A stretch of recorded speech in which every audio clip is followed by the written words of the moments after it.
Just একটা minute. হাজার হাজার কোটি টাকার বেতন নেবে, সুযোগ সুবিধা ভোগ করবে, গাড়ি বাড়ি ভোগ করবে, আর আমার সমাজের শ্রেষ্ঠ সন্তানদের জীবনের নিরাপত্তার তথ্য দিতে ব্যর্থ হবে, তাদের এখানে চাকরি করার কোনো অধিকার নেই।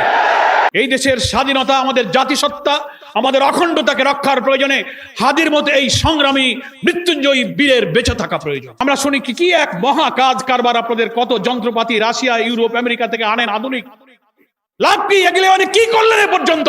আপনি দেখান স্বাধীনতার 54 বছরে আপনারা কোন সরকারি তার এই গোয়েন্দা কার্যক্রম, অত্যাধুনিক ইনস্ট্রুমেন্ট, হাতিয়ার, ইকুইপমেন্ট, লজিস্টিক সাপোর্ট ব্যবহার করে জাতির নিরাপত্তা একটা দায়িত্ব আপনারা পালন করতে পারেন। শরীফ ওসমান হাদিরা জুলাই যোদ্ধারাই ছিল এই ভারতীয় আধিপত্যবাদের হাত থেকে আমাদের এই স্বদেশ ভূমির অখণ্ডতা, স্বাধীনতা সর্বত্র রক্ষা করা অতন্দ্র প্রহরী। এই জন্য তারা টার্গেট করেছে নির্বাচনের আগে এই জুলাই যোদ্ধাদেরকে হত্যা করতে না পারলে আগামী জাতীয় নির্বাচনে ইসলামপন্থী ভারতীয় আধিপত্যবাদ বিরোধী শক্তির এখানে বিজয় হবে।